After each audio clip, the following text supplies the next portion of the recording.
Questions 21 through 25 on the 2005 Grade 7 Gauss Math Contest.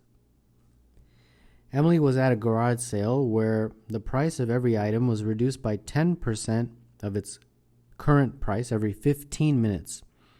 At 9 a.m., the price of a carpet was $10. At 9:15, the price was reduced to $9. As soon as the price of the carpet fell below $8, Emily bought it. At what time did Emily buy the carpet?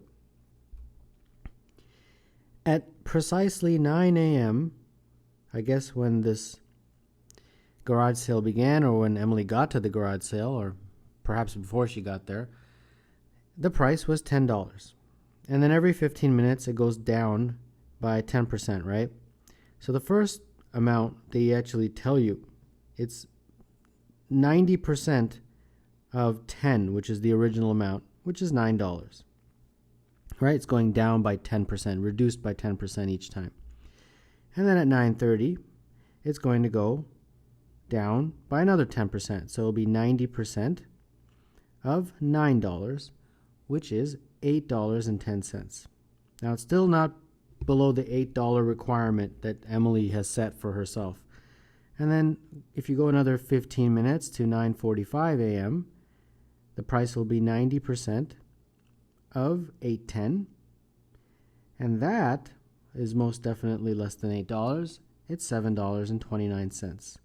So that is when Emily buys this carpet. And therefore, number 21, the answer is A.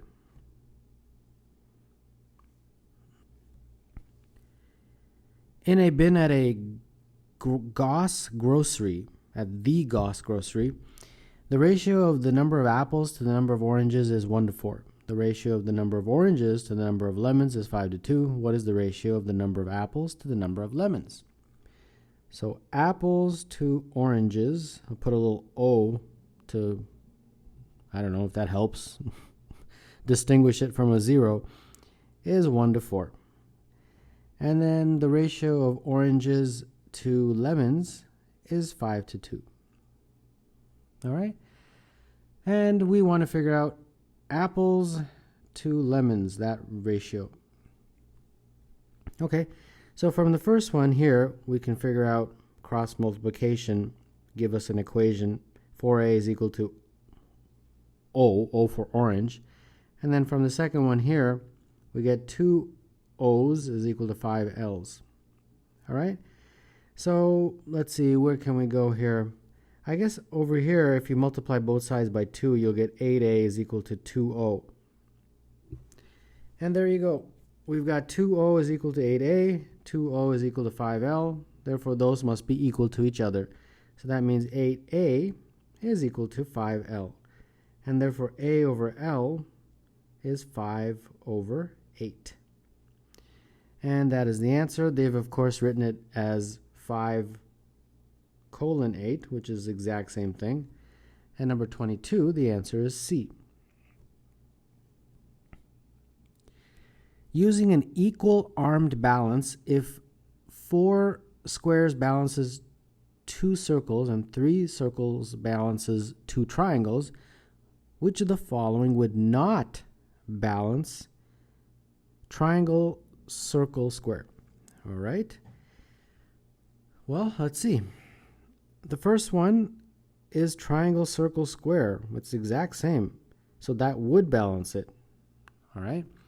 Let's figure out the next one is we've got 3 of these squares and we've got 1 triangle, correct? All right. Well, we have to first figure out a relationship with the information that they give in the question. So I'll do that on the side here. We have 4 of these squares is equal to 2 circles, correct? And if I do the lowest terms, we'll get square is equal to circle over 2.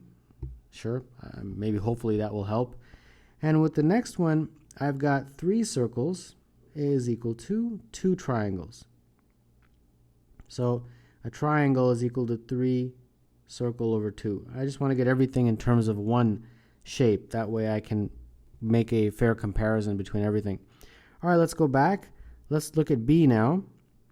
It was 3 squares and 1 triangle. So each square is a circle divided by 2. So 3 times a circle divided by 2. That's 3 squares. And then a triangle is just 3 circle over 2, like that. So this looks like 3 plus 3 over 2 is just 3 circle. All right? So we have to figure out if it's equal to this or not. Well, a triangle plus a circle plus a square is 3 over 2, 3 circle over 2, plus a circle, plus a square, which is a circle over 2, like that. So this looks like 2 plus 1, 3 circles. All right, 3 circles is what this is. And I just calculated that choice B is also 3 circles, so that does balance it. Okay, let's keep going here.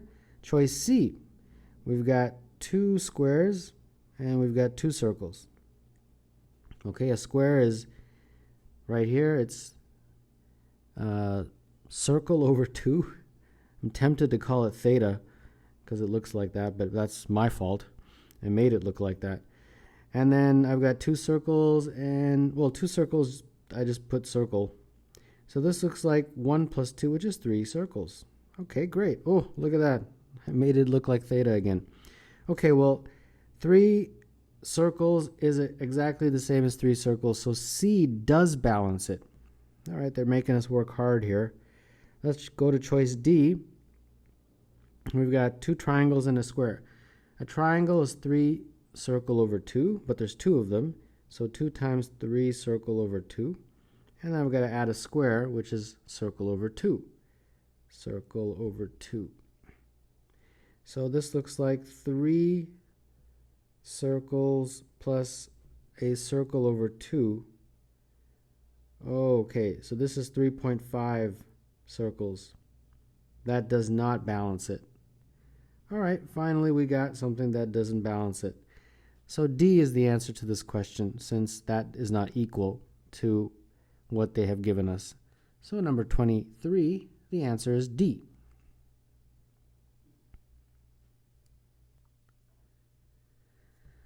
On a circular track, Alphonse is at point A and Beryl is diametrically opposite at point B. Alphonse runs counterclockwise and Beryl runs clockwise. They run at constant but different speeds. After running for a while, they notice that when they pass each other, it is always at the same 3 places on the track. What is the ratio of their speeds? Many ways to approach this question. I'm trying to think what's the best way. Well, I'll just discuss it with you. Why not, right? So if you've got Alphonse and Beryl, they are obviously here and here.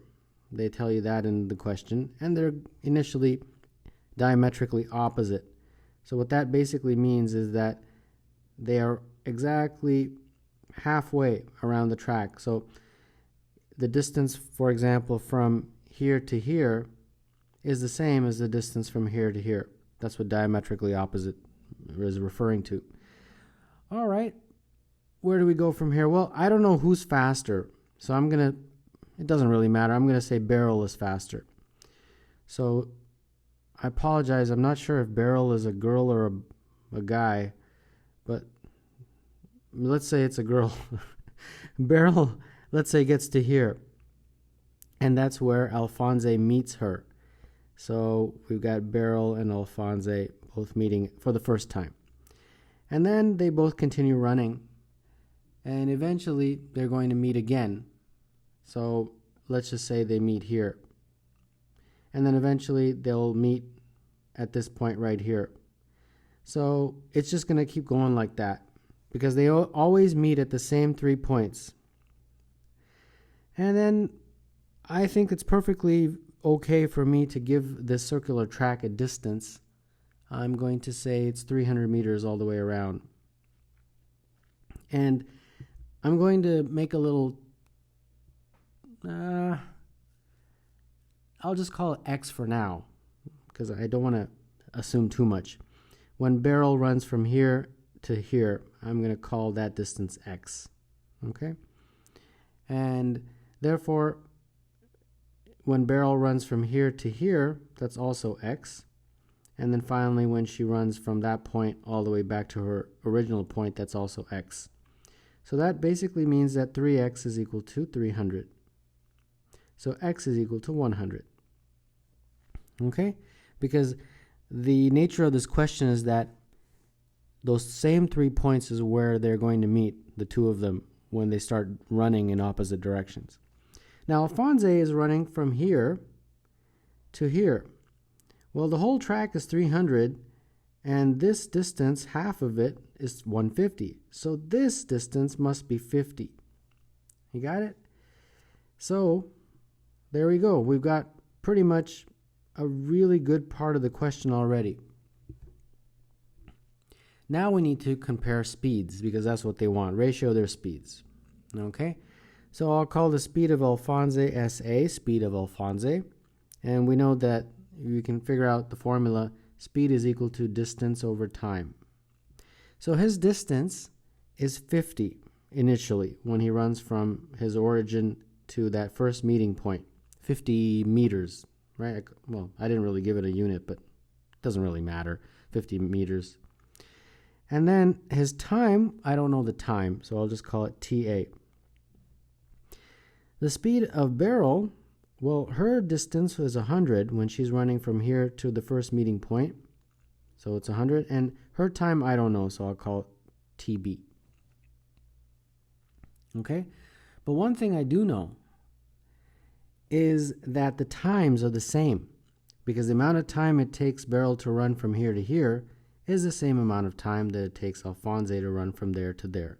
That's why they meet, because those times are the same. So first, let's rearrange this equation a little bit. Like that, TA is 50 over SA, and TB is equal to 100 over SB. And then since those times are equal, we'll set them equal to each other. TA is equal to TB. And therefore, we got 50 over SA is equal to 100 over SB. Right? So we want the ratio of their speeds, so we want SA over SB, and that is 50 over 100. And that reduces to 1 over 2. And that is the answer. So 1 over 2, they don't tell you who. Are we looking for A over B, or are we looking for B over A? They don't tell you that. And I calculated this guy right here, A over B. I guess they're looking for B over A. So the answer is D. The good news is they don't give us 2 to 1 in the other direction. Like there's no answer choice that says 1 to 2 because that would be very confusing. Then I wouldn't know which one to choose. Right? And I want to make sure that you understand this question by explaining how they're running. So here we go. So you got Alphonse and we've got Beryl. And we figured out that their speeds are 1 to 2. If you were to calculate a ratio of A over B, that's 1 to 2. And therefore B over A is 2 to 1. Their speeds, the ratio of their speeds. So for example, we can just say Alphonse is, say, 50 meters per minute. It really doesn't matter as long as the ratios are maintained here. And then therefore Beryl is 100 meters per minute. Okay, they're obviously running very slow. So I'm going to start talking about the times. 50 meters for Alphonse, he gets to approximately here, and Beryl gets there. So 50, and then Beryl is running 100. That's their first meeting point. Then Beryl continues to run 50 till about here. Alphonse, therefore, has to run twice the distance till about here, 100. So 50, 100. Notice they're not meeting at that point. Now Alphonse goes another 50 till here, and Beryl ends up here. So this is their first meeting point right there. So far Alphonse has run 50, 50, and 50, which is 150, but Beryl has run 300. So then Alphonse continues to go in this direction and goes another 50. And then Beryl goes another 100. So now Beryl is over here and Alphonse is here. And then Alphonse goes another 50 till here. Beryl goes another 100 and ends up here also. And that's where they meet again. Correct? And then they keep going like this. Alphonse goes another 50 till here. Beryl goes another 100 till here. And then finally, another 50 brings Alphonse right here, and another 100 brings Beryl right here. So you see what happened? Those 3 points are the only places that they can actually meet. All right. So I just wanted to go through that just to illustrate how this question works. So the answer to this one was number 24 is D. How many different combinations of pennies, nickels, dimes, and quarters use 48 coins to total $1? All right, let's first make a little table for ourselves and let's see what we get.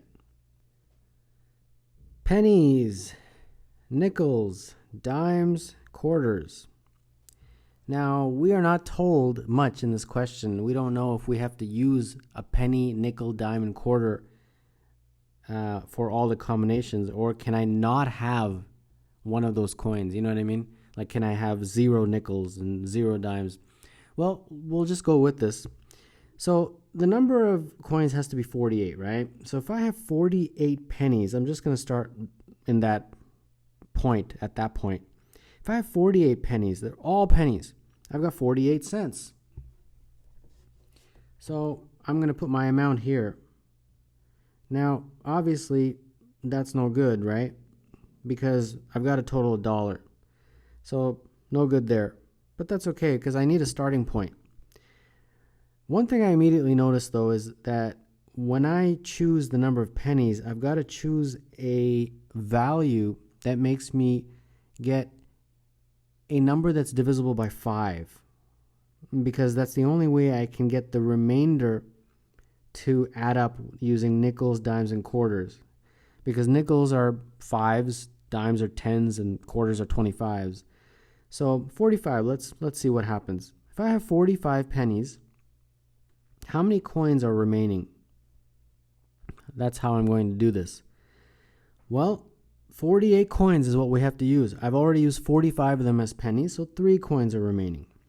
Okay? Now, I've got to make a buck with 3 coins and 45 pennies. All right, well, what was my amount for 45 pennies? It was 45 cents.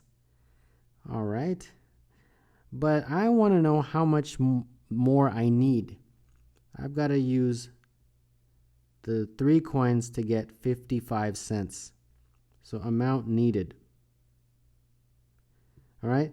So for this one, it was basically 52 cents, but there was no way of us getting it because we've already used up all the coins. So that was a dud. But how about, can I get 55 cents using 3 coins? I think so. Let's see here.